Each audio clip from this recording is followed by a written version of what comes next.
The thoughts, opinions, and general overall shades thrown on High at 9 News are those of the individual speakers and not those of High at 9 News, its audience, or its advertisers. The statements made do not constitute medical, legal, or financial advice, and for advice tailored to your specific situation, please consult with a licensed professional.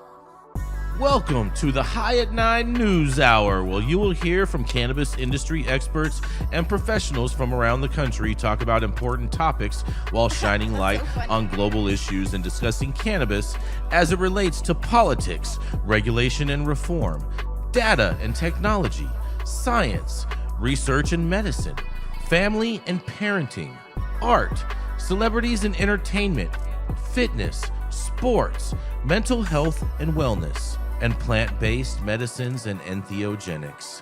Together, we are building a stronger community, fighting the stigma and creating change. With your hosts, Jason Beck and Rico Lamitte, joined by special industry expert correspondents from around the country, and daily antics brought to you by Cannabis.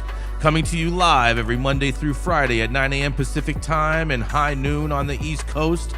And thank you all for getting high at 9 with us.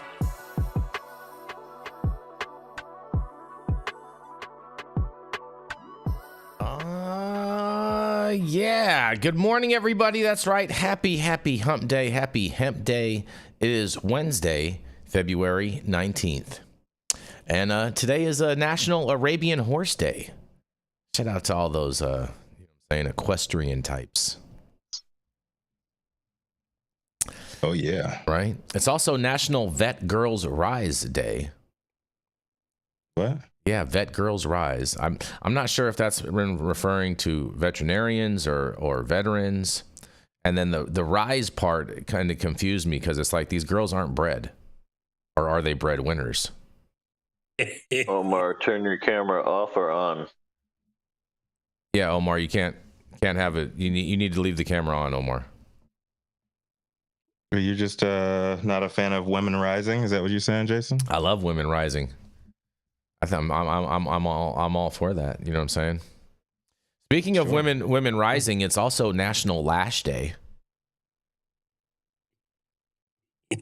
I mean, why is that only for women? I got eyelashes. Yeah, everybody's got eyelashes. Jason, what are you talking about? I mean, I don't understand why you guys are assuming that it's for eyelashes. This could be Lashing Out Day. But why does it have to do with women? Lashes.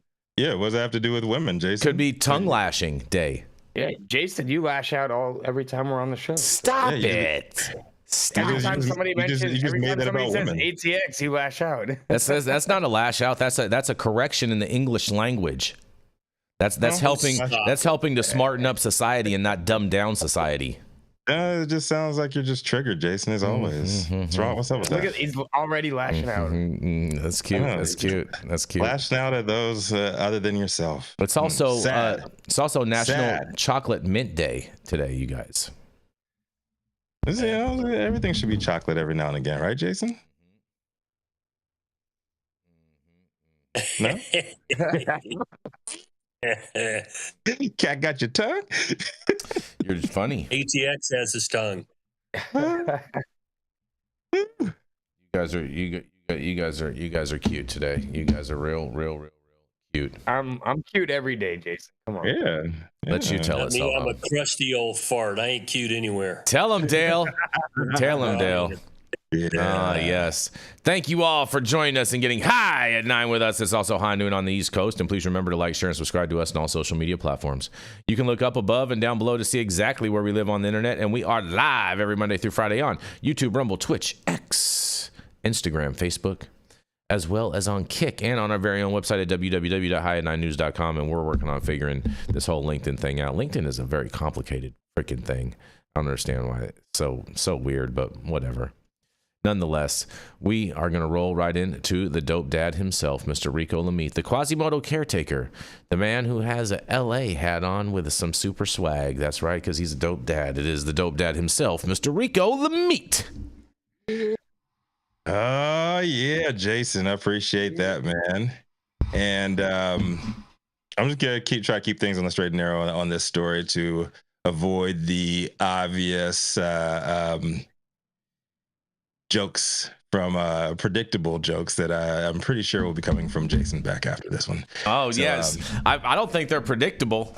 I think they're just realistic, and they're not necessarily jokes. Let me read the story. I'm going to get ahead of that and say that they're already going to be insensitive. They're already going to be very unnecessary. So let's get with the story. How about that? Yeah, I can't wait to hear this. I can't wait to hear your story. I can't wait to hear your spin. WNBA superstar Brittney Griner was scheduled to keynote at the Women Grow Leadership Summit at Gaylord National Resort in Maryland this Monday, but abruptly backed out after discovering a piece of duct tape near her hotel room entrance with the phrase "gay baby jail" written on it. Disturbed by the message, she immediately canceled her appearance and returned home.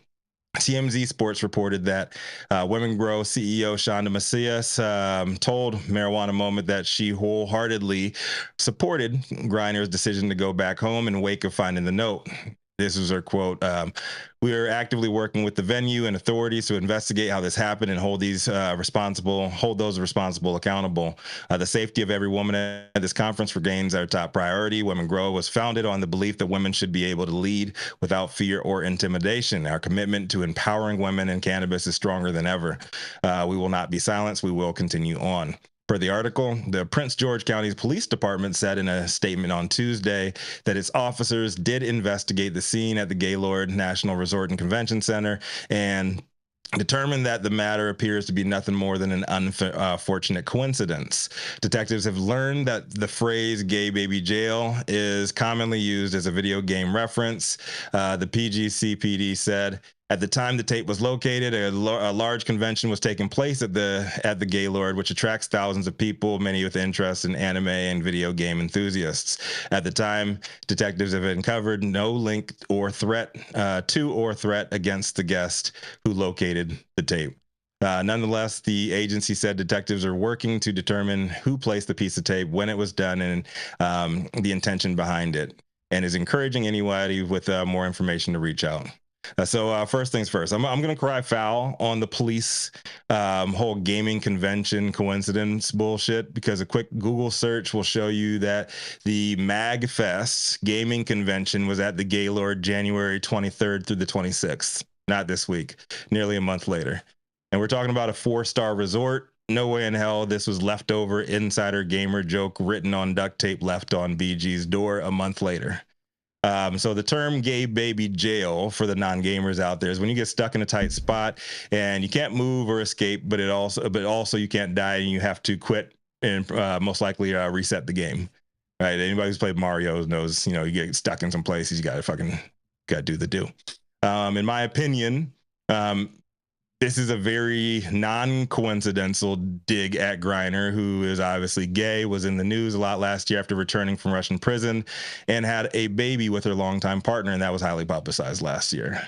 So it's an unfortunate event that happened to Brittney Griner. I hope they do find out who did that, because that kind of bullshit's a distraction. We don't need it in the cannabis industry. Just straight up. So I'm Rico Lamitte, the dopest dad on the street for High at 9 News. I'd like to hear from the rest of y'all. Like I said, there's no need for some weak ass jokes on this one. It's just hateful shit. Some people doing some hateful shit, and it's no place for that. I don't understand why she allowed herself to get so triggered by it. I mean, I think it probably has something to do with the fact that she was a political prisoner in Russia, and I don't think there's the potential, but it was not just a harmless prank. Somebody was making a homophobic joke. It wasn't a threat like someone saying that they're going to take your life or they're going to mess you up or whatnot. No, I don't think it caused. It's a subtle indication that somebody can get closer to you than you might feel comfortable with, and that's every day in life. Are you? I mean, yeah, but again, you've never been the target of potential. That's not true. That's not true, bro. From the Kremlin. That's not true. I've been pushed. I've been involved with tons of pushback from all types of different places, bro. Have you been fucking imprisoned? Have you been in prison? I've been in jail. Yes, plenty of times. No, by Russia. You've been targeted by the FSB. The FSB. Yeah, the Federal Security Service, the Foreign Intelligence Service in Russia, the Civilian Intelligence Service. Have you ever felt like you were targeted by them? No. I feel like I'm targeted by people all the time. I feel like I'm being targeted right now. Yeah. Okay, but come on, man. Snowflake effect. Huh? You like that one, Dale? Yeah. You're tougher than that. I know. I think the biggest problem here is that right out of the blocks, Trump came after DEI and and the gay community. I mean, and so someone's going to stand up and say, "Hey, this is culturally not okay, legally not okay." Griner's been through enough. Now, is she oversensitive? I don't know. Should you have to worry about being oversensitive? Someone might do something to harm you physically or emotionally. You shouldn't have to. But, our laws can only protect so much. A lot of this is cultural. Mm-hmm. And how do you stop someone who doesn't like gay people, who has some sort of a hair up his ass about Brittney Griner from, doing something stupid? I think that's probably why she pulled out and decided that this isn't for me. I do that? I don't know. I'm a convicted felon. People have said all kinds of shit about me. But for me, I'm a crusty old fart. I don't give a fuck. You don't like what I do, you can kiss my ass. Exactly, okay? Dale. But see, Jason, it's not fair to assume everybody's like that. Well, everybody needs to be. Straight up. God made dirt, and dirt don't hurt. And what was the other one? Sticks and stones may break my bones, but words will never hurt me. There's levels of bullshit and hatred like tied in this, and that Brittney Griner's had to fucking deal with, and you have no idea the kind of shit that she's going through right now, man. Just let it go. Like, sometimes you don't need to just dig deeper on that. It seems like a joke that Jason Beck would play, an insensitive joke that Jason. You think I would waste my time doing that with her? Not a chance in hell. No. Anybody who did is a dumbass regardless. Somebody did. Someone did. I mean, who? I don't know. You know what I'm saying? But I do find it interesting that she pulled out and was like, "I'm taking my ball and I'm going home." Mm-hmm. No, basically, she interpreted this as a coded message to shut the fuck up.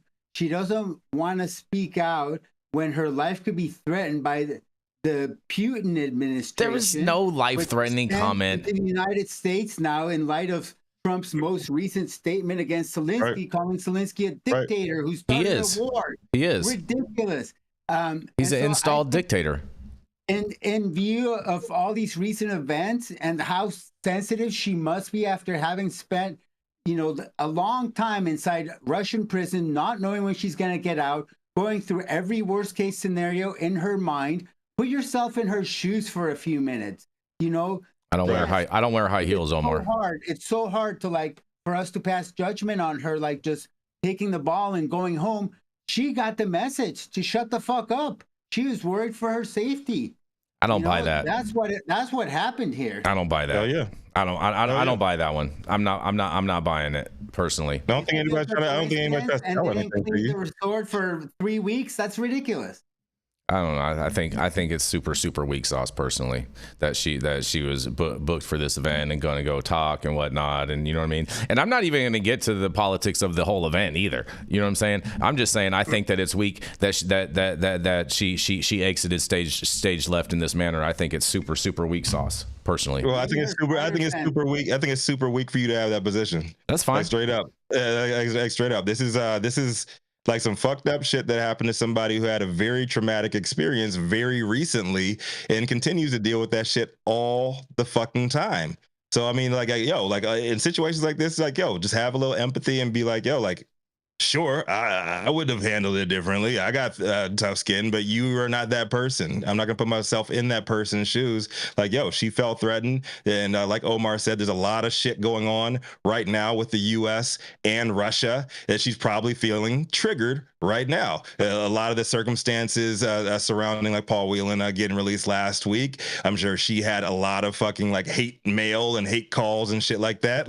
Think of the big picture with this shit, man. It's just a little bit. If she had all of that, there would be news stories all about that. Bro. A little bit of empathy on shit like this take you a long way, man. Just think about what this person is going through and be like, they're probably in a fucked up mindset, and I don't blame them for leaving. I'm sticking with my thing that I think it's weak sauce, but nonetheless, you guys are all entitled to your all opinions too. You know what I'm saying? It's fine.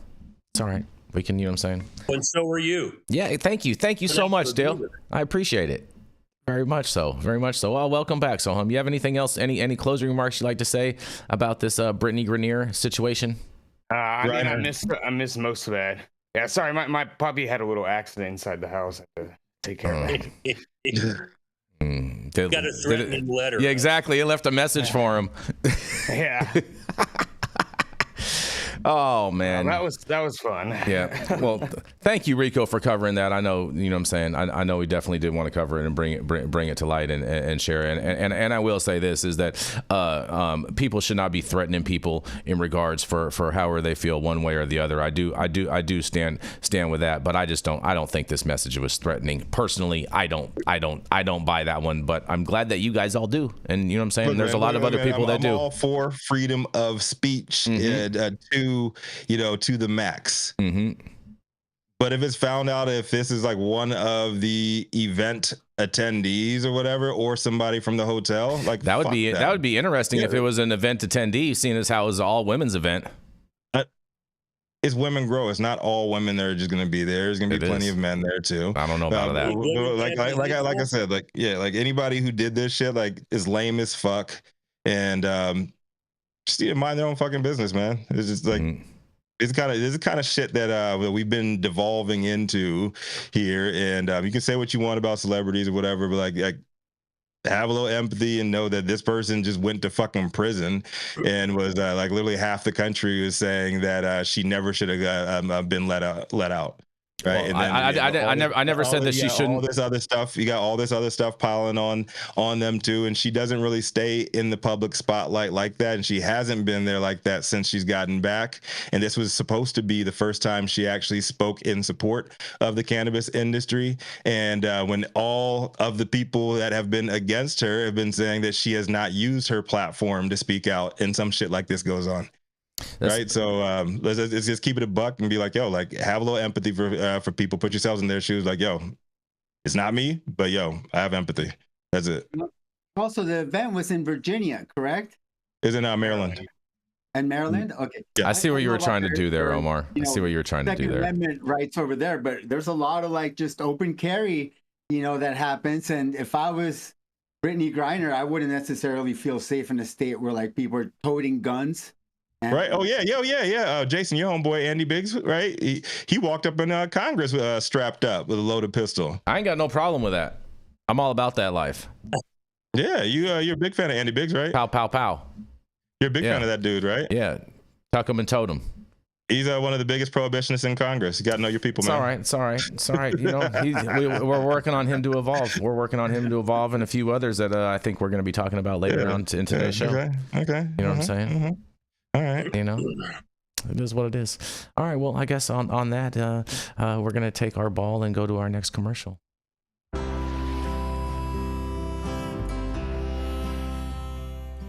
Oh, man. Your knees still bothering you, man? Yeah, my left one, and I'll tell you what, I've been using this new CBD cream, and it works like a miracle. CBDs? I done heard about them CBDs. I was out there on them Twitters the other day, and I heard they get you high as a kite. Well, not this stuff. This stuff is tested. Every batch, all the way through, pharmaceutical grade, and in a GMP certified facility. So you're not going to have to worry about flying high. GMP certified? I might have to try some of this out. Where I'm even find this? You go directly to aimhighhemp.com and they will ship it to your door right away. Test it. It's not a name, it's a promise. You just need to talk about the things that hurt libs, right? And we are back. Yeah. We are back. Yeah. We are back like we love something, y'all. Yeah. And up next is the High Nine News head honcho, known for never empathizing for anybody but himself. Whoa, that's wrong. And the man who gets so triggered at anything, talking about the man that he loves the most, Donald J. Trump. Stop it. And here to break us off with our second news story of the day is none other than Jason Beck. Right, Jason? Yeah. Fair enough. Cute. Very cute, Rico. Very cute. Good morning, everybody. Good morning. Happy afternoon if you're out there on the East Coast, and good evening if you're out there in the UK and Europe, all that good stuff. I will say this, Rico, just in final, I do believe that she should have came home. I'm totally in support of her coming home. I just don't think that we should have traded the merchant of death for her. That's just my whole gripe with the whole thing. But nonetheless, we're going to move on, and I have a whole new story for you. Okay.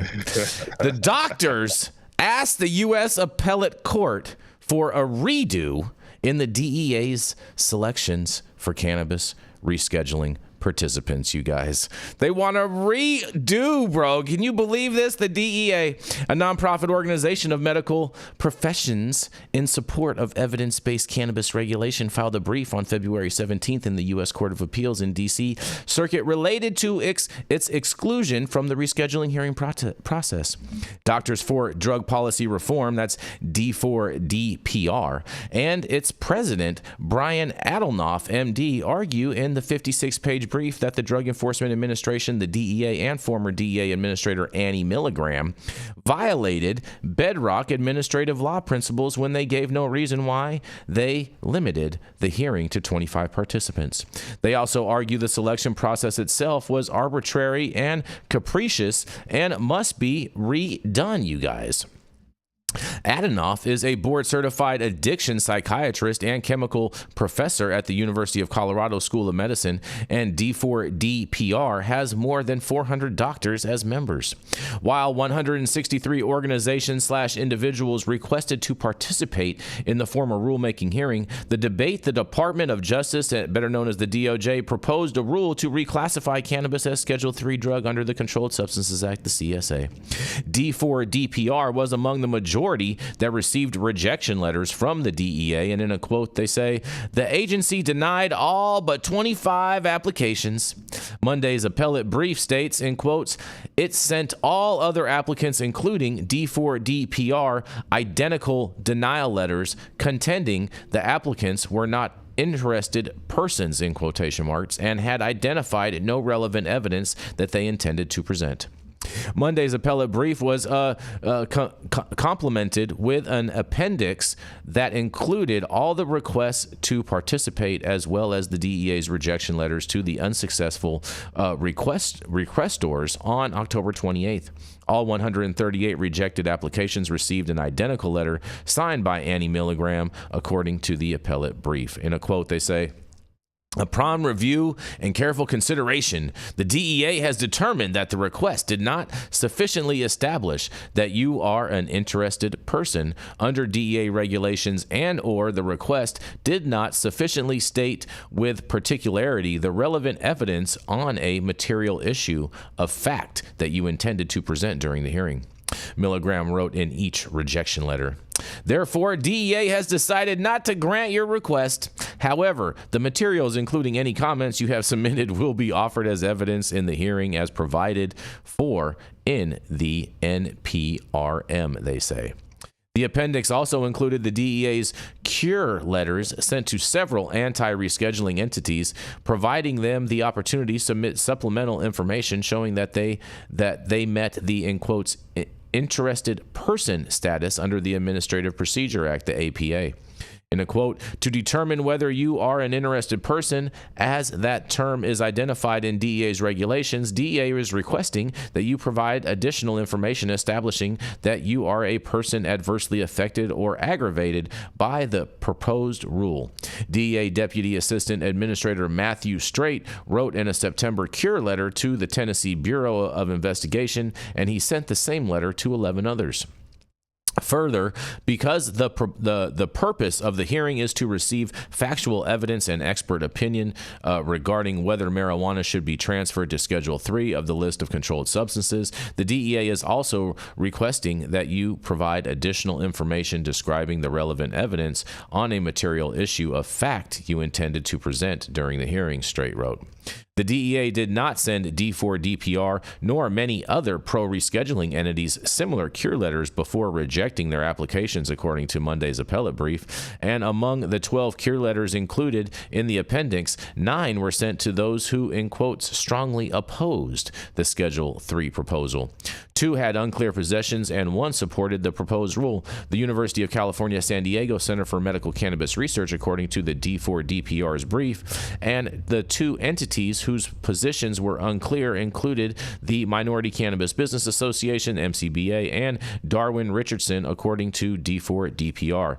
However, the DEA rejected the San Diego Center, MCBA, and Richardson for participation, and meanwhile, the DEA approved 3 of the 9 anti-rescheduling entities that received cure letters. The Tennessee Bureau of Investigation, the Drug Enforcement Administration of Federal Narcotics Agents, and Philip Drum, a pharmacist.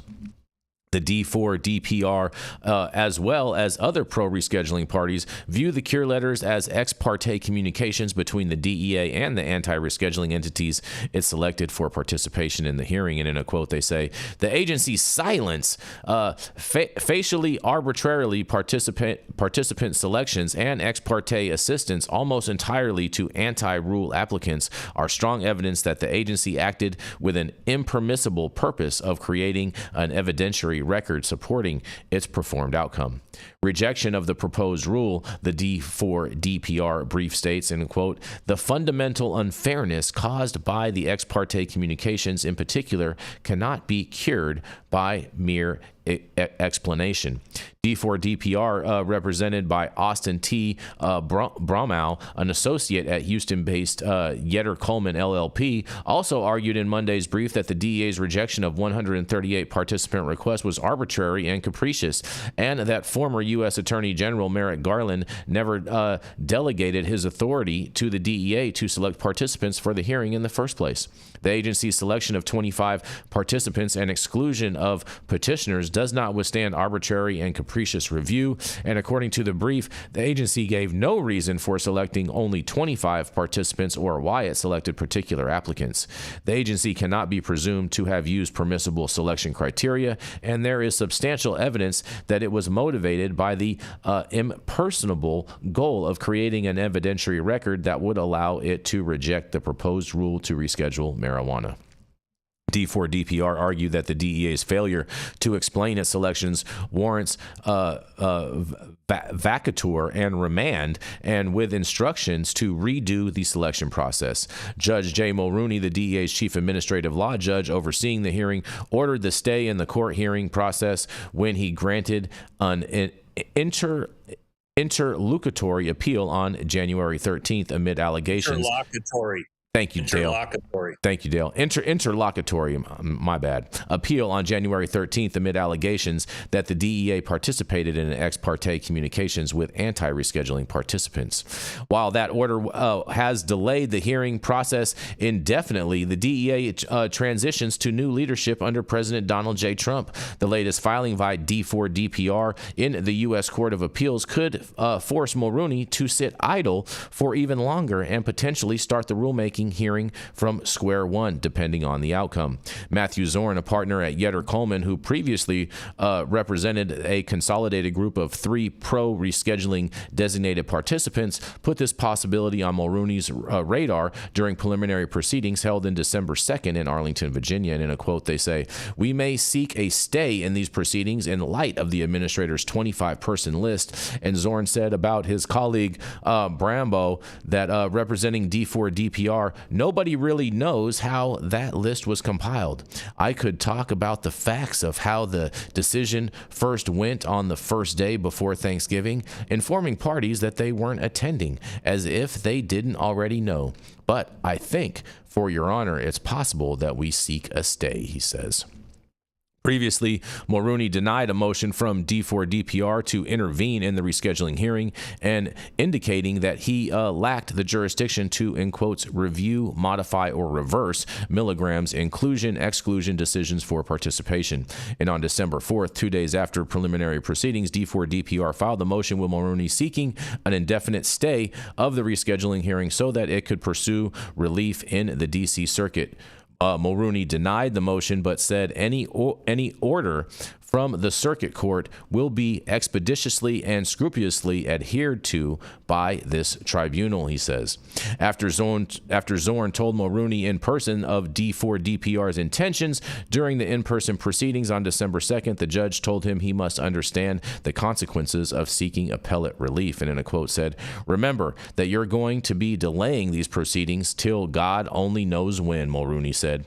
"Now, I've got ways to occupy my time, I'm sure, but understand understand that when you go back to your seat after you get your stay, marijuana rescheduling just stops for as long as the Court of Appeals takes, he says.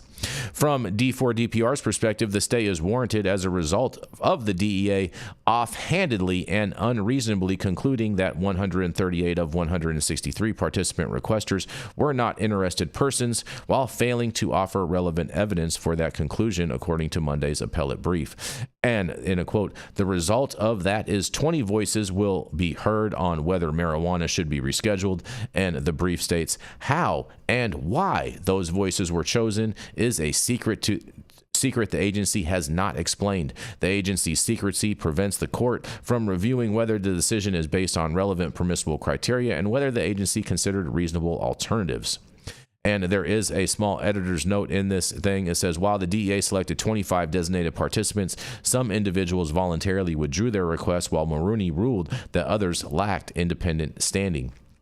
And the DEA's secretive process violates administrative law principles because of federal government agencies must disclose the basis of its actions to permit meaningful judicial review. D4DPR argued in the brief, and also limiting the number of participants without explanation was a, in quote, quintessential arbitrary action, the brief states. For example, the agency could have judged that although many of the over 160 applicants were interested persons with relevant evidence, to present a long, drawn-out process would upset the summer travel plans of the agency staff, D4DPR argues. And in an additional quote, they say, the record silence prevents the court from ruling out this impermissible basis, and the agency is not entitled to any presumption that its unexpressed reasons are permissible or rational, they say. And finally, in addition, D4DPR points out that the applicant pool of 163 requesters, including a broad array of entities and individuals, educational institutions, states, corporations, trade associations, nonprofit organizations, political parties, veterans groups, law enforcement associations, and doctors and scientists. And however, DPR argues that the DEA offered no transparency about how it exercised impartiality to ensure it did not favor pro-rule or anti-rule applicants. And then it goes on into some for instance, but I mean, this is pretty much the story. It kind of goes on. And you can read the rest of this all on our website at www.highat9news.com. But what do you guys have to say about this? Dale and Omar, I can't wait to hear what you guys got to say. Well, in my opinion, the Schedule 3 thing's dead in the water. Mm-hmm. I mean, it was struggling to keep its head above water before Trump stepped in. And Trump has zero cannabis agenda. He hasn't expressed what he wants to do. It's higgledy-piggledy all around him. And as Omar and I have both had to face issues of standing, being arbitrary and capricious from a governmental entity, it requires substantial evidence. It's just that you don't normally get a spotlight put on this kind of bullshit that goes on behind the scenes. And the DEA has been doing secret stuff since 1973 when it got its papers to go out and start, policing drugs. And if you follow this at all, multiple cases have finally scrambled to get into a real court. And I use real court by a district court, federal district court. And after all the evidence is put on, the district court says, yeah, I don't believe it should be in Schedule 1. This is nonsense. But the only question is, does the DEA have to be forced to now go to the next step? We got nowhere. So watching what the DEA's been doing for 40, 50 years now, okay, I'm not surprised at all. And I think this is just pissing up a rope right now talking about this stuff because, if you have to deal with court cases where you have experts, we have criteria, an evidence code section in California. The judges, grant you permission to use experts. You have to lay their foundation, stuff like that. But the court's in charge of it. When you allow the parties to be in charge of it without someone coming in and saying, nah, this is just way too much bullshit you're putting in front of people here. Now, you need criteria, okay? Because if you got 160 people, you don't want all of them coming in. If their testimony is going to be redundant, they don't have all the necessary aggrieved things going on with them that gives them standing. Okay, and that's one of the arguments here. It's one of those esoteric things. But if it hasn't hurt you personally, then yeah. So what? We don't want to hear from you. So this is all just a mess and a smokescreen because, in my view, it's going absolutely nowhere. I agree with that assessment, Dale. Omar. Yeah, what do you guys say? I concur. And with the appointment of Terrence Cole as the new administrator of the Drug Enforcement Administration, it's going to go exactly nowhere. He's a drug warrior. He's not pro-cannabis reform. And so I think, you know, this whole litigation that you've been discussing at length, it really discusses a battle that's already been lost. And now there's a new battle. The new battle is to get the DEA administrator to put this rescheduling back on track, but I don't think he's going to put anything back on track. It's going to stall out. So the only prospect for reform at the federal level to move cannabis off Schedule 1 so it's no longer subject to 280E is going to be legislative reform. Let's see what the Republican trifecta is able to accomplish. They have the House, they have the Senate, they have President Elon Musk acting through his figurehead, Donald Trump. Hopefully they will pass legalization the way that Jason has been promising us. And let's be honest, though. They're not going to burn their political capital to push through a legalization. That is not what they're going to do. They're going to do, they have a million other things that they'll do on their agenda, and I'd be surprised if even a lot of that gets passed at this point, but we'll see. But I don't see them using whatever political capital they have to push through any kind of legalization legislation. You know what's funny, Omar? I talked to a buddy of mine in regard to the gentleman that you said, the new DEA administrator. And this guy, and then this guy I was talking with is a former DEA agent, and he says nobody likes him, but he's 100% a politician. So if the boss tells him it's a good idea, he'll snap to it. All he cares about is his own advancement. So sounds like the best. So if Trump basically tells him to fall in line and you're going to move this way, then he's going to fall that way regardless of his personal feelings or whatever. What kind of quid pro quo you got to put together though? But Trump is too busy playing golf. He has no time to say. Stop the cap. Trump is always working on the golf course. What are you talking about, Omar? He's done more for America in his first 20 days than Biden did in his whole 4 years. You have to go through the real president first. Come on, Omar. Well, I think if he's in the golf course doing business all the time, Jason, why don't you go visit him at the golf course, have him issue an executive order that simply says legalize it. Trump can't do that. Trump can't do that. It's all about executive That's not how it works. It's not how it works. You know that. You know that, Omar. Wait. You just said it works that way, Jason. You cannot legalize cannabis through an executive order. Omar knows that. He's just gaslighting right now. You can do whatever you want. You can do whatever you want if you're Trump. Come on, Jason. That's not how it works, bro. That's not how it works. Tweet, he who saves his country breaks no law. Come on. Yeah, breaks no law. Saving the country. You guys are so ridiculous sometimes. He's saving the world, Craig. That's what we are doing. We are saving the world. That is for sure. Saving the world, saving America. All of that. You're right about that. So yeah. Come on, Jason. You should be his golf caddy. Come on, bro. What are you saying, Omar? You're muted, Omar. Yeah, you're on mute, buddy. Sure. There we go. Trump has the power to convince the Congress to pass legislation because he is all wise and all powerful, and then he will sign off on it. He does have that power. He does have that power. He does have the power to do that, and I think him voting yes on Amendment 3 in Florida was a good sign that will ultimately happen. You just got to give him some time. There's a lot of swamp to drain right now, and you know what I'm saying, he hasn't got into the weeds yet. It's 4D chess. Why doesn't he immediately drain the DEA? Why did he drain ATF? You can't drain the DEA when you have this fentanyl crisis going on, Omar. You know that's not realistic.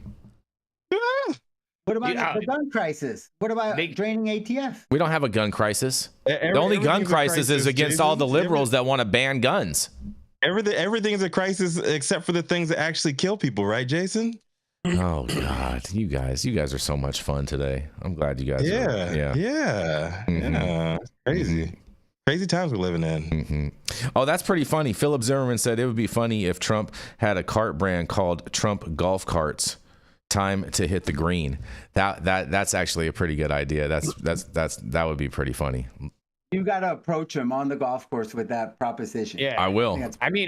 That's actually the one thing that exceptional I'll say to that. If you can offer Trump a grift to make money off of legal, that's what I said. He might be interested. Yeah, just get your quid and your pro together. You know what I'm saying? And then you get the pro. What's in it for for Donnie J?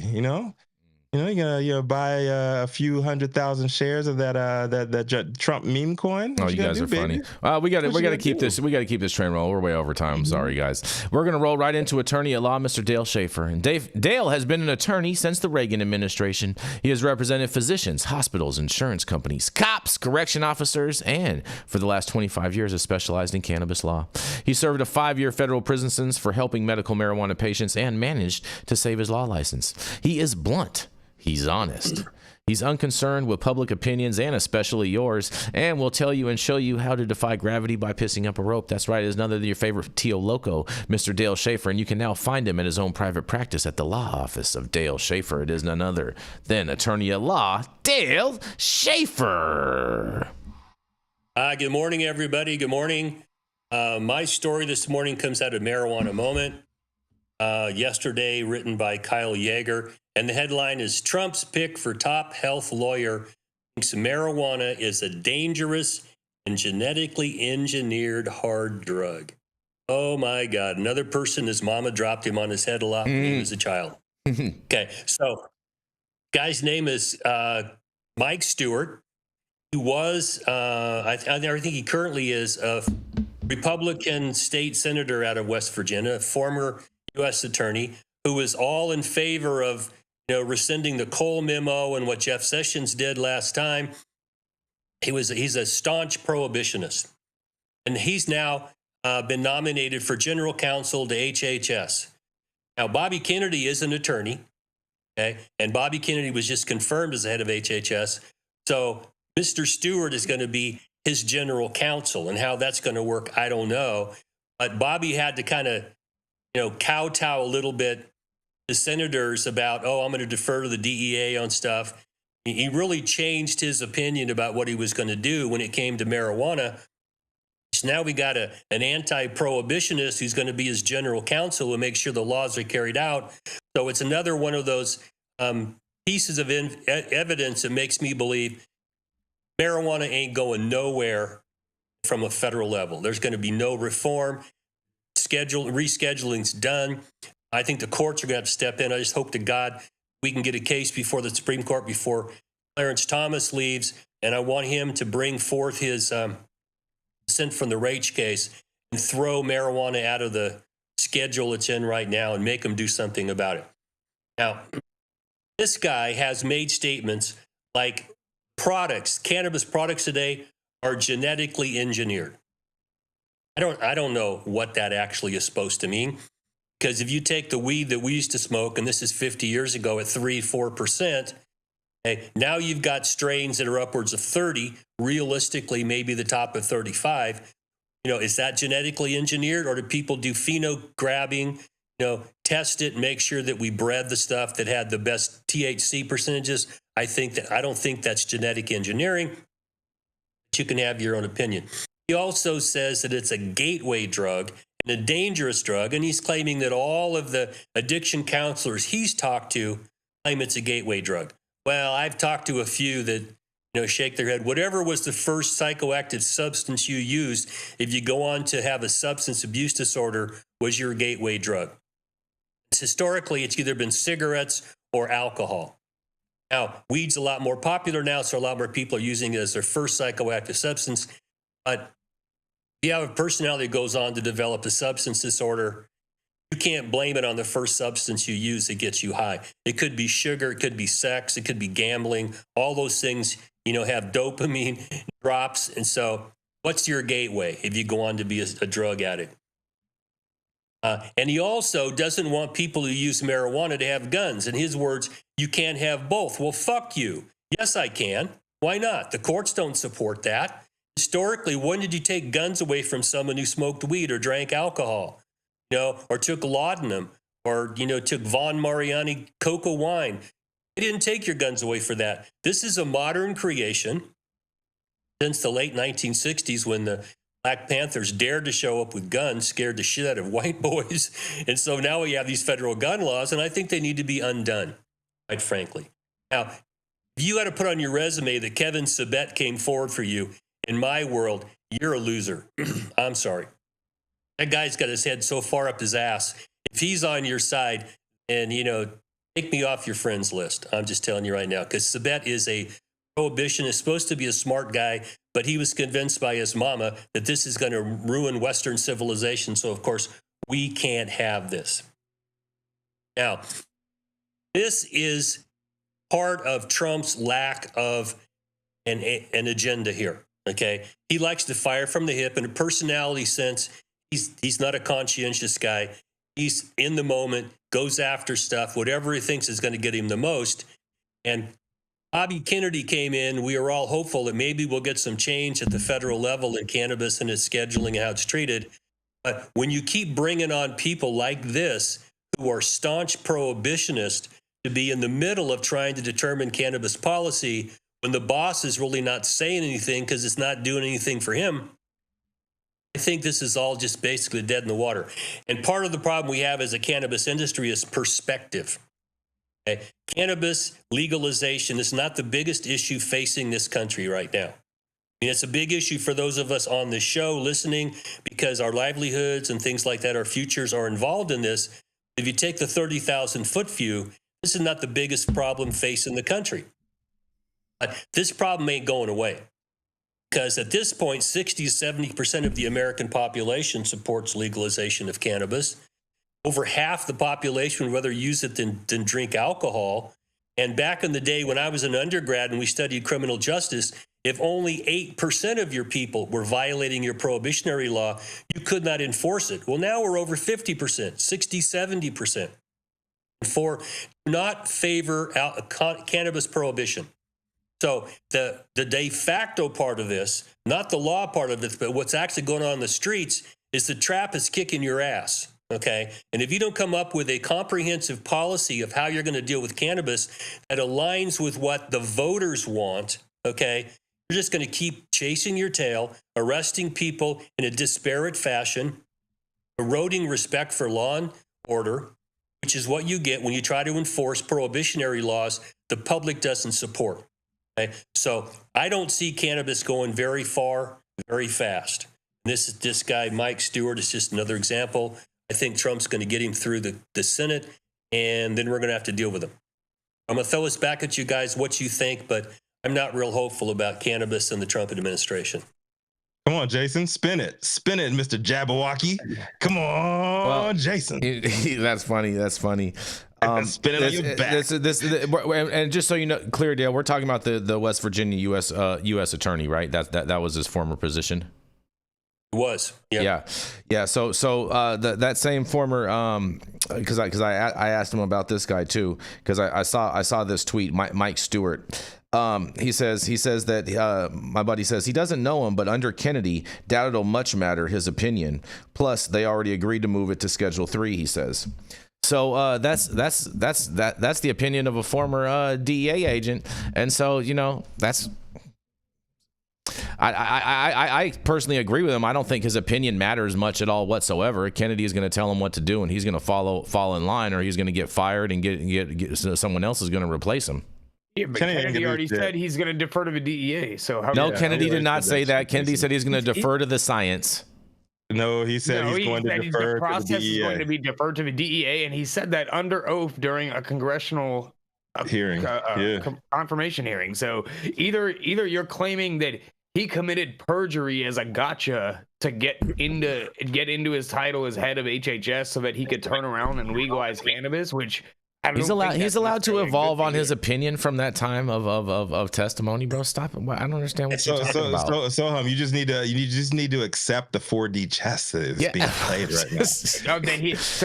I'm sorry, you're right. It makes sense. He was pro legalization, and then he suddenly devolved in his views just in time for his congressional confirmation hearing, just so that he didn't perjure himself. And then he was confirmed, and he suddenly re-evolved on his views. Yeah. That's. People do that all the time. People and grow. Now he's pro-vaccine too. Oh God, stop it. Stop he is. He said that. Come on, man. People do not do that all the time, Jason. Mm-hmm. If you have deeply held beliefs, you just don't get an epiphany. Oh, I'm going to change all this stuff just because somebody told me to. No, that's not how it works. Mm-hmm. These guys are moles inside these agencies. DEA never wanted the rescheduling. That's I agree with that. Yeah. Much. Okay. This is going nowhere. Okay. And now inside HHS, where there are some things to be talked about, why don't they get rid of high glucose corn syrup? I mean, high fructose corn syrup. I agree with that. And wipe some of this stuff out. Well, but when you fire too many people in these agencies, now you're struggling to figure out which end is up. It's going to take a while for these agencies to figure out how do we do anything. And the DEA right now, the courts are going to just hold this thing up forever. Mm-hmm. Yep, yeah. Doge's on the FDA right now, man. Good luck getting anything you want passed. Good luck with anything in that Maha movement going forward. We ain't have nobody to enforce that shit either. Oh God, this thing is so stupid. We are the dumbest government right now. It's so fucking dumb. It is. It's a joke. Oh man, I'm glad you guys are enjoying all this because I know I am too. And on that, we're gonna roll right into our next commercial, and we're gonna be right back. I just ordered the summertime strawberry salad when added steak on top here at Anna's. Make sure you do the same thing too next time you're in downtown Long Beach. Come on down and check out Anna's joint on the 400 block of Pine Street. They have amazing selection of beers, foods, and when you come down here to Anna's, you can even challenge me to a game of shuffleboard if you want to lose.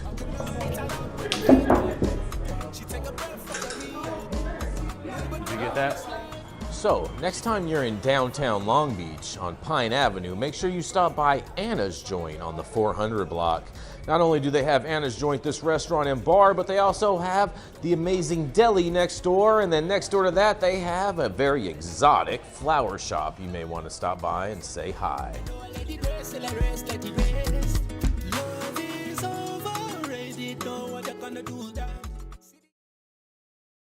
The court will say, oh no.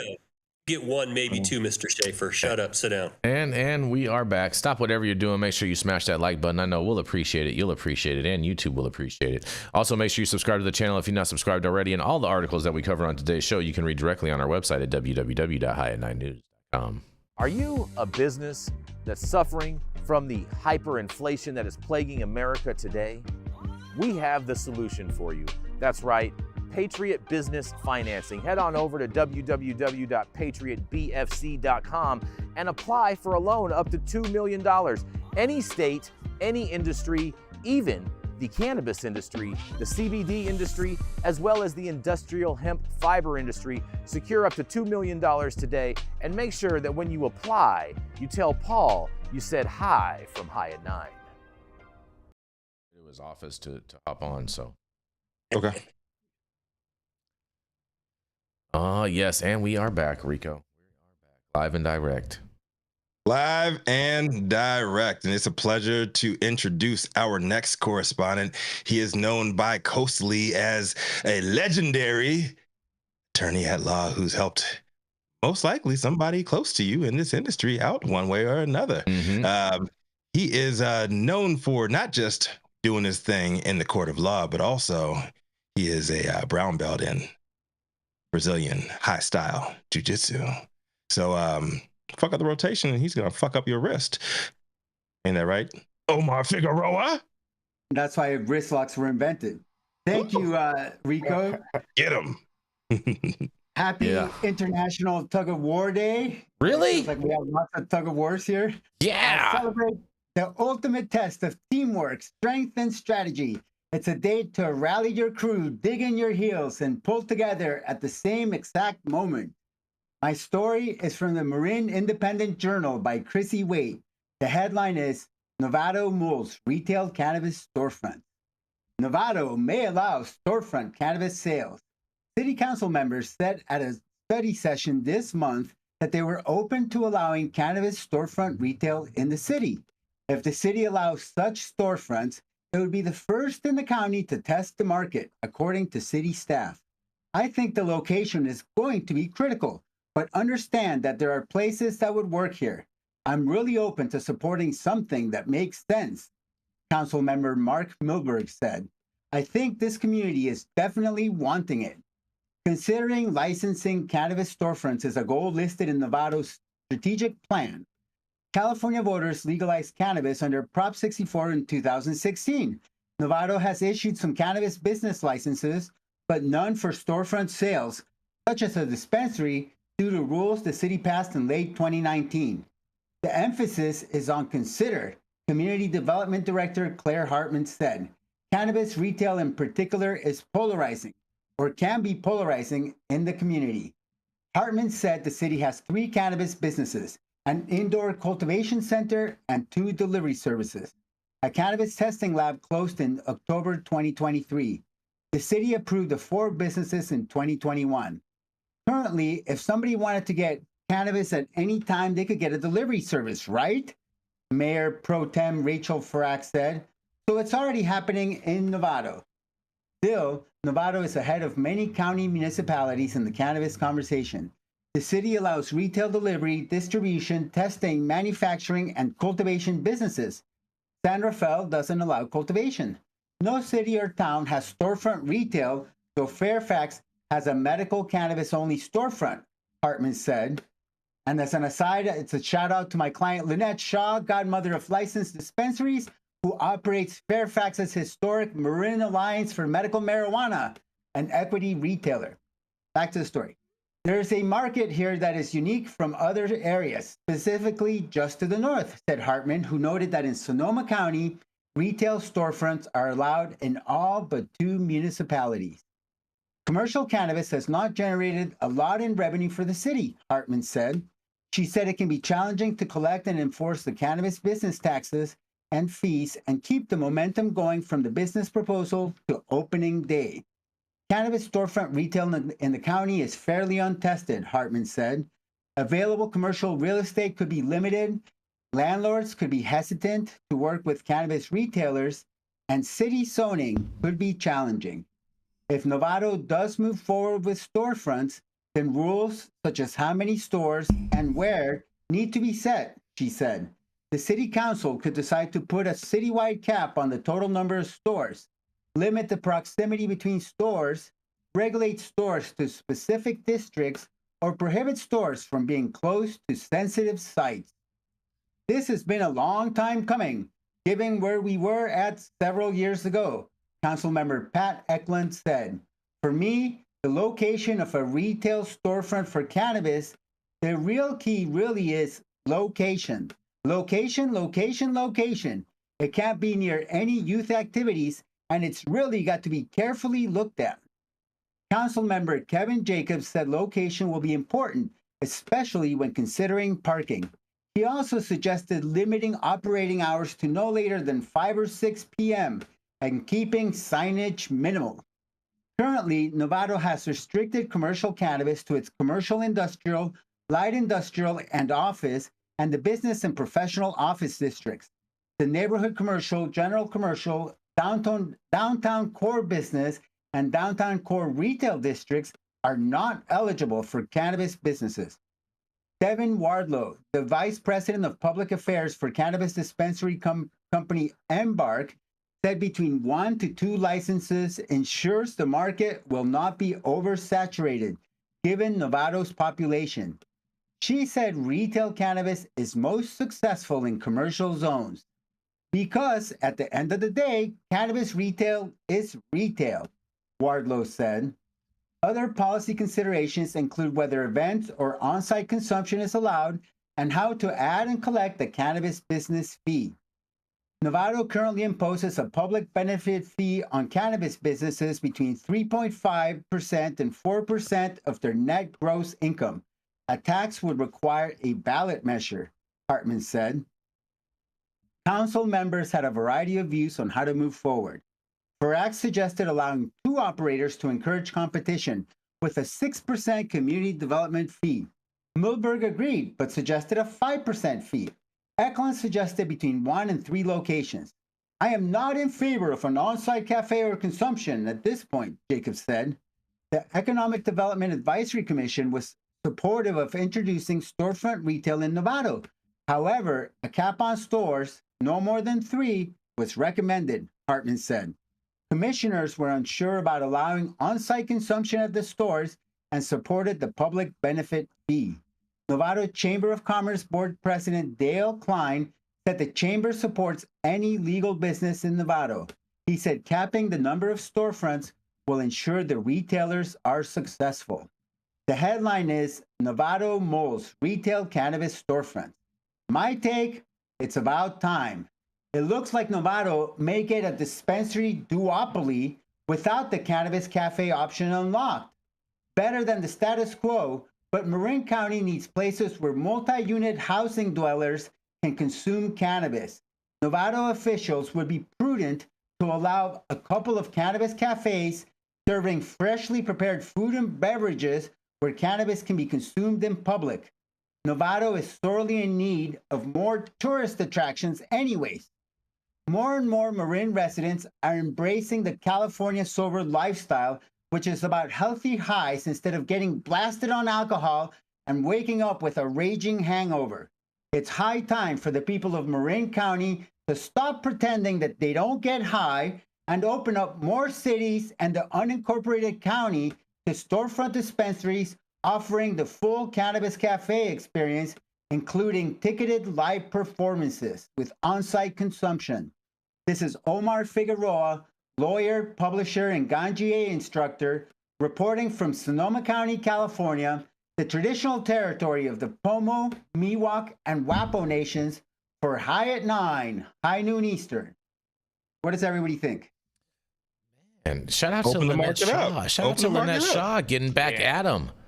So she, you know what? Marin County, man. For those who have not been up in Marin, you just like know that is NIMBY limousine liberal capital of the world. Oh yeah. And I want to see how bougie / extravagant / exclusive these storefronts in Marin just might be.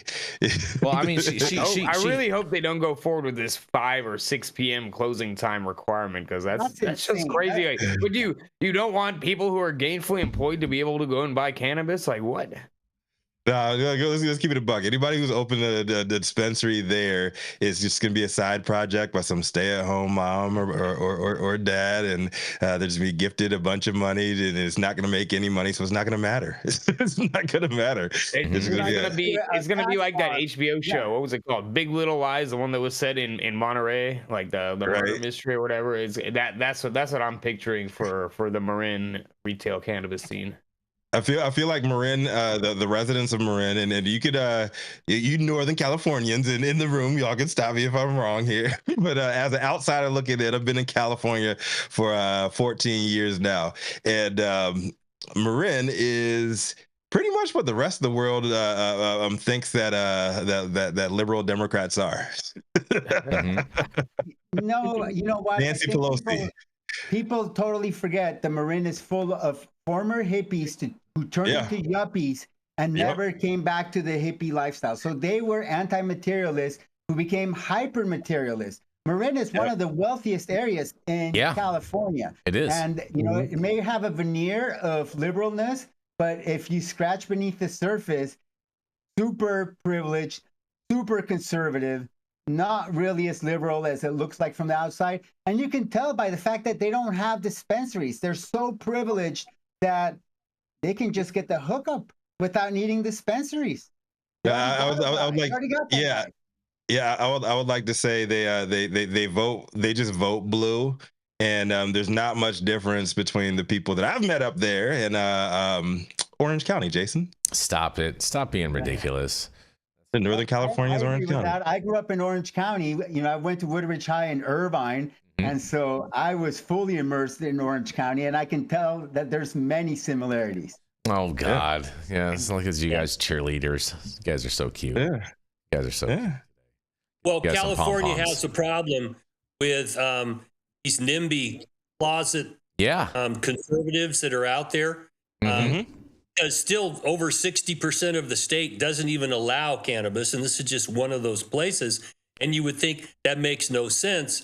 But there is a demand for cannabis all over the state. And if you don't legalize it, the trap's right there to fill the need. And That's a problem we have, because with the stats just came out, there's a hell of a lot more closed up cannabis businesses in California than there are open ones, because they're talking about, oh, let's just do between a 5% fee for, fuck you, man. Really? We can't afford the taxes you pile on us right now, and you're going to do more. And a lot of people didn't fight about these community development fees, okay? But if you read the initiatives that have come through about fees and taxes and needing voter approval, I think some of these fees just violate what has been put before the voters, and they voted. If you're going to charge somebody some money, it better have been for something you did for them as a government, and it better only pay for itself. If you're raising money, that's got to go to the voters. It's a backdoor tax. A lot of these fees are backdoor taxes, and if challenged, they could be stricken down because they don't have the requisite approval of the voters. But if you're going to be paying a community development fee, it's smart to enter into a community development agreement, because there are contracts that can be entered between private parties and municipalities where if you're going to pay that kind of money, you might as well have a contract that protects you from the next city council changing the rules and screwing you out, and you still have to pay all these fees. So a lot of times people would agree to massive community development fees, not get a community development agreement out of it, and then the next city council just changes the rules on them, pulls the rug underneath their feet, and they've already paid a whole bunch of money up front with the expectation that this was going to continue, and it didn't. Oh, but a DA gives you vested rights. And see, the government doesn't want to do that. I mean, we had some examples here in the Central Valley where DAs are being used to give individual businesses individual agreements, and then you had some vested rights they couldn't take away from you. But that died on the vine real quickly as governments began to enact ordinances. But then, as you know, Omar, they just charged the hell out of you.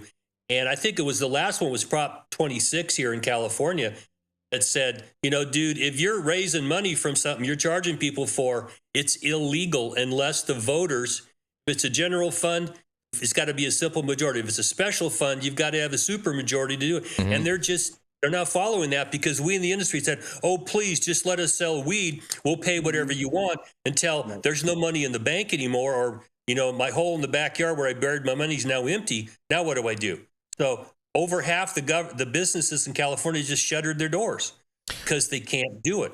Maybe you guys, there's an active movement going on up there in Marin County to save the trappers. Maybe that's what it's all about up there. It's the default position.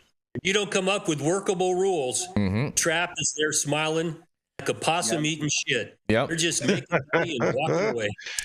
Oh man, these local regulators don't even realize that they're inflating the cost of cannabis real estate too with these insane zoning requirements, especially in these smaller towns. You're really isolating the number of places that are properly zoned for cannabis, which means that those landlords have businesses by the balls. They can charge whatever they want.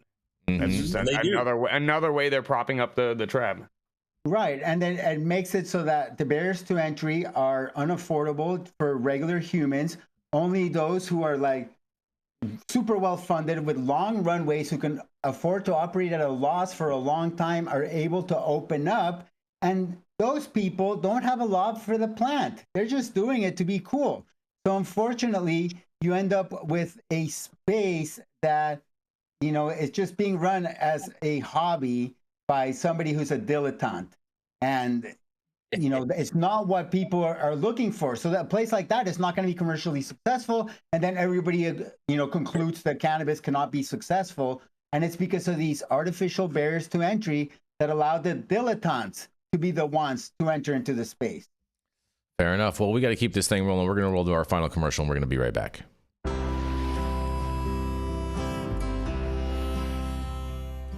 Oh man, your knees still bothering you, man?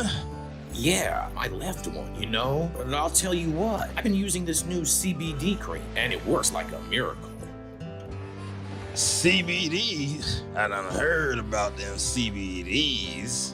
I was out there on them Twitters the other day, and I heard they get you high as a kite. Well, not this stuff. This stuff is tested. Every batch, all the way through, pharmaceutical grade, and in a GMP certified facility. So you know you're not going to have to worry about flying high. GMP certified? I might have to try some of this out. Where I'm even find this? You go directly to aimhighhemp.com and they will ship it to your door right away. Tested. It's not a name, it's a promise. Yes, and we are back, Rico. We're back, Rico. Yes, we are, Jason. And up next is straight out of the ATX, the land that triggers Jason more than any place else on Earth. It's Austin, bro. I don't understand why you guys are so disrespectful to this town of Why are you Austin. getting so upset? Why are you getting so upset, Jason? I'm not upset. Come on, man. I'm not upset. I'm the most calmest. I'm as calm as a cucumber, baby. Issue, Rico. It's a personality issue. It is. I just don't understand why you guys are so disrespectful of the city of Austin. Yeah, straight out the ATX. He's got over a decade of cannabis tech experience and recently moved his talents down there, where he's refocused his grind, if you will. Need to break us off. Another story. I think it's the last one of the day, Jason. If he can't get in, I'm gonna read the headline because I think people definitely want to hear it. But all right, so maybe closing us out today. Sohum Shah, what you got for us? Thank you, Rico. And actually, my story is out of the ATX because a bill to legalize marijuana for everyone 21 and older was introduced today in the Texas House of Representatives by State Representative John Busey, a Democrat. Oh man, where is it straight out of? Where's it straight out of, Sohum? Straight out of the ATX. So House Bill 2975, titled the Texas Regulation of Cannabis Act, would allow for the cultivation, processing, distribution, sale, and possession of marijuana and related products. The legislation establishes a licensing framework for marijuana businesses, including growers, processors, testing facilities, transporters, and dispensaries. The Texas Department of Licensing and Regulation would oversee the industry's regulation and enforcement. The bill would allow local governments to regulate marijuana businesses within their jurisdictions. It would place a possession limit of 2 ounces of dried marijuana flower and up to 15 grams of concentrates, with sales taxed at 10%. Marijuana reform has gained increasing traction in Texas. According to a poll from the University of Houston's Hobby School of Public Affairs that was released earlier this month, 62% of adults in the state support legalizing marijuana for everyone 21 and older. HB 2975 now awaits committee assignment, and you can read, you can get a link to the full text of the bill on the website. And you know what? Right after we're done with this, I'm going to drive down to the state capitol and lobby them to add a little provision here that officially changes the nickname of Austin to ATX, just for Jay. We're gonna call it Jason Beck's Clause. I'm down with that. They call it JTX. But yeah, Sohum with High 9 News. Let's kick it back to the team. I know I'm excited, so that we can. This is great news. THCA. This is fantastic news for Texas right here. I mean, it's great news, but let's be honest. Until Lieutenant Governor Dan Patrick is gone, this bill ain't going anywhere. Lieutenant Dan Patrick, he's a grifter, man. He's not even from the state of Texas. He's from Maryland. Yeah, I mean, well, just honestly, I don't care where he's from. It really doesn't matter to me Texans where he's originally from. Texans do. He's a dipshit, and he has blocked progress on expanding the medical marijuana bill here in Texas. He's blocked any attempt to legalize adult use, and I just realistically don't see anything happening until he and honestly Governor Hot Wheels are both gone. A lot of states struggle with state versus local control. I mean, we have it here in California over cannabis, and it sounds like Texas has the same pissing match that we have here. Local governments can't change state law, but they can tax and regulate lawful businesses. So there it is. If the local entity says, hey, it's lawful to do it here, and we tax and regulate it, does the state law and the high court's interpretations of it prevent a local jurisdiction from passing laws that are different than the state law? That's the missing match we have here in California, because cannabis It's a state law. Okay. But our cannabis laws specifically allow for local control over it. And if you pass a state law and generally the state takes over, like alcohol, you don't get to play this game with alcohol. That's why they sell alcohol in every goddamn store. And it don't matter whether your kids stand there watching you pick out a bottle of Jim Beam. But if it's weed, oh my God, we can't have a kid see a sign. It can't be anywhere close where a kid might hear it or see it or talk about it. It's just nonsensical. But that's how state laws work when they override local jurisdictions. That's a pissing match that goes on in every state. How much can a local jurisdiction exercise local police powers for health, safety, and welfare of their citizens, as opposed to the state taking over and issuing state laws that control it? I think the problem with a lot of that's really one of the big problems with all these adult use bills and initiatives that have gotten passed is they all explicitly give home rule jurisdiction to local municipal jurisdictions, right? And I get it. That's part of the problem. Really, the compromise that makes it, digestible to middle of the ground and more conservative voters. So it's. I mean, I don't think it's palatable. A good thing, but it might be the only way that we can get stuff like this passed in less liberal areas. Palatable is more the verbiage there, Sohum. Palatable, digestible. Yeah, there you go. Palatable. Well, it didn't work here in California because I don't think it doesn't work from an industry perspective, but from a passive, like Jason said, a palatability to voters, it works, or to regulators. Yeah, that makes sense. Keep in mind that Texas still has dry counties for alcohol. I was gonna add that in too. They can't stop you from having a beer in your house, but they absolutely have counties where you cannot purchase alcohol. Texas still has 12 towns with the N word in it with a hard R. Yeah, I mean there are sundown towns here. There are dry counties. We still can't buy liquor on Sundays. You can go to a grocery store or a gas station and buy a case of beer, but you cannot. Liquor stores are by law closed on Sunday. I wouldn't be surprised if this they're all like Chick-fil-A's bill announced. And I know, but Chick-fil-A that's a business decision and for them. Hobby Lobby, not a state law. Hobby Lobby, but that's not state law telling them they have to be closed. I wouldn't be surprised if this House bill has a provision in there but requires dispensaries to be closed on Sundays. That's the type of thing that Texas would do.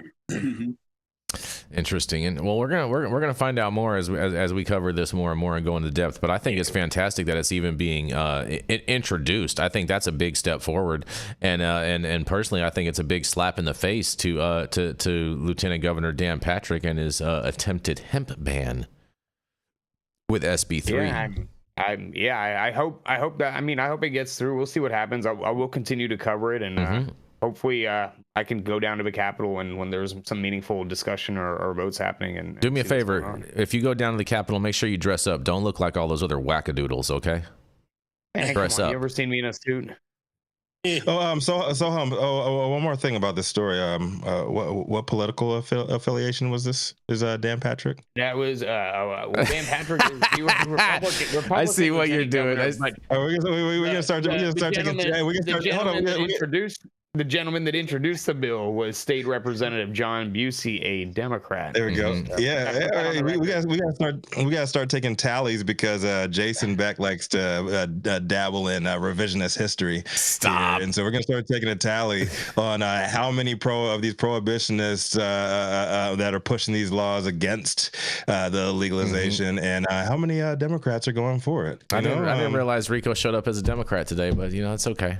No, I didn't. I showed up as the tally. I'm definitely outnumbered. I'm outnumbered today. I'm 4-1. In the fog of war. I'm 4-1 today. Of war, Jason. You gotta take. It's all right. I'll take all the arrows, all the quivers you guys want to throw, whatever. Yeah, all these distractions that these fools in charge are trying to put in front of us. They're not distractions. It's just the rule of law. I just want to know what the score is. And accountability. You know what I'm saying? Well, if you look, there's a Doge counter, and you can just count all those trillions of dollars that Doge is saving us. Where's the paper trail on that? Where's the paper trail on any of that? On a platform that the dude owns, and he's just putting bullshit out there. Fantastic. And y'all want to talk about his son in this press conference when you should really be talking about, he said that, I'm going to make mistakes. I'm not everything I put up there is going to be true. Like what in the actual fuck? I love it. Yeah, it's fantastic. Elon and his little 22-year-old minions need to learn how, to read the databases that they're querying before they start publishing shit online because they're Their conclusions have been repeatedly debunked and basically just shows that they have no clue what the fuck they are talking about. I don't know about all that. Shout out to Big Balls, and you know what I'm saying? Shout out to Big Balls. Much love. No, he's a terrible person. Fuck that dude. Stop it. Yeah, Stop it. Man, hold on. I'm gonna go into this final story, Rico, before we get out of hand. We're already over time. You're gonna love this, Rico. This is for you, okay? Because Maha, yes, but no to reefer madness, they say, you guys. And you'll be able to read this full article. I'm not going to read the whole thing, but in recent years, and certainly during the last political cycle, the United States has experienced a growing shift in overall desire for natural products, with an increasing number of people seeking alternatives to processed foods, beverages, and man-made medicines. The movement towards holistic choices proceeded to be more recent Maha Make America Healthy Again campaign, made popular by Robert F. Kennedy, your new HHS director, who has been undergoing hearings to become the nation's top health official as secretary as secretary of the United States Health and Human Services Agency, which he is now. And this kind of goes on and on. Basically, it kind of just goes on. I want people to read this. It's basically talking about the reefer madness and how he's not going to buy into a lot of the reefer madness and whatnot. And so I encourage you guys to go over there and check it out. There's a lot of good stuff in this article, and you can find it on our website at www.highat9news.com. I have a question, Jason. Is deferring to the DEA not buying into reefer madness? What's that? Is deferring to the DEA's decision? That's a distraction. I don't understand why you always get caught up with all these distractions, Sohum. You guys have That's have a smoke screen. Right now. Why do you even need smoke and mirrors? That's a smoke screen, bro. That's a smoke screen, bro. Why do you even need those? You have the office now. You gotta always keep the smoke screens going, Rico, because otherwise no one would be getting gaslit. No, you do not. Yes, 100%.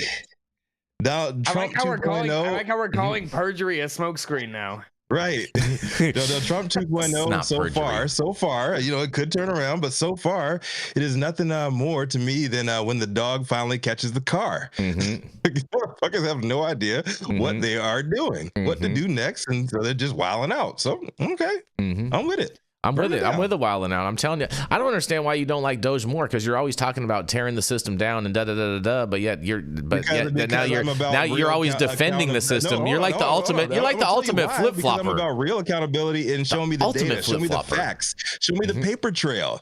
There is no paper trail. There's no real data behind that. It's just a bunch of opinions and Elon Musk saying shit on the biggest platform in the world, and everybody, we got him there. Like, okay, where's the money? Well, where's the proof? And where are the convictions? This got person should go to jail. Got them all. Go to prison. Got them all right now. We got them all. We got them all. Got them all. You better make sure we all get our Social Security checks, or hell's going to get paid upon him. Well, Dale, the good news is you're not over 100 years old, so I'm confident you're going to get your Social Security check, Dale. Oh, that's fucking horse shit. Just saying. Jason, this is a matter of them not understanding how the data in those databases is set up. There are reasons for why there are not date of births associated or incorrect date of births associated with Social Security numbers. If he doesn't understand why the database is set up that way, then he needs to shut his fucking mouth. Maybe you should go and work for Elon, Sohum. You're so smart. I would never in a million years work for that fucking moron. Yeah, why would anybody? Ever. Yeah, you guys are just such haters. Because you guys don't want to make America better, apparently. No, unlike the bullshit conspiracy theories that he's peddling out at an alarming rate right now, there actually is a track record on Elon Musk and how he's treated the people around him. Fuck that dude. I don't know. I don't buy into none of that. I don't want him nowhere near my government. Listen, guys, back when I was in school, when the dinosaurs roamed, we had to read George Orwell's 1984, and we are now in a post-truth world. Post-truth. I like that. Keep calling out the bullshit. That's right. That's what we gonna keep on doing, calling out all the bullshit. Cow patties on deck, and on that note, that's exactly, Rico. Yeah. For yet another episode of High at 9 News, you can catch us live weekdays at 9 a.m. Pacific, high noon on the East Coast. Big shout out to the super fans getting their comments posted live on the big screen, announced by the team. Do we have any today, Jason? No super chats today, unfortunately, bro. I guess I can get nothing to eat today. You guys all want me to starve. They want you backpedaling and flip flopping like usual. But that's called mirror imagery right there, Rico. Mirror imagery is what you call that there.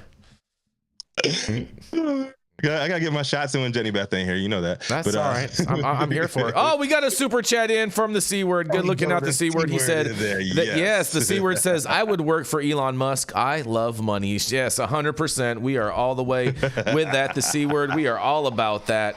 All about that life. Get money because it's good money when it's coming from Elon. Big shout out. We gotta get him an air horn, Jason. Where is that, man? Don't worry. We're working on that. You know what I'm saying? We're working on it. We got a few more upgrades we got to do. Just relax. Yes. It's coming. Yes. Also, our vetted correspondent team tuning in from all over, bringing us much needed variety of perspective, your respected opinions to the table. Our production team, Cloud Media Partners, all sponsors, keeping our lights on, AV struggles to a minimum. It's always Cannabis Sativa L, the reason why we show up to read these stories every single day. Thank you, too. It has been, what is today? This is Wednesday. Yeah. Wednesday, February 19th, 2025. The show's over. You've all been blessed with the top industry headlines. Hope it's enough for you to put in your pipe and smoke at least until tomorrow. My name is Rico Lamitte, the dopest dad on the street for High at 9 News, America's #1 daily news and opinion show. And today we're going to kick things back out to my man, Dale, Uncle Dale, to your local Schafer. All right, everybody. As Benjamin Franklin said, we've got a republic if we can keep it.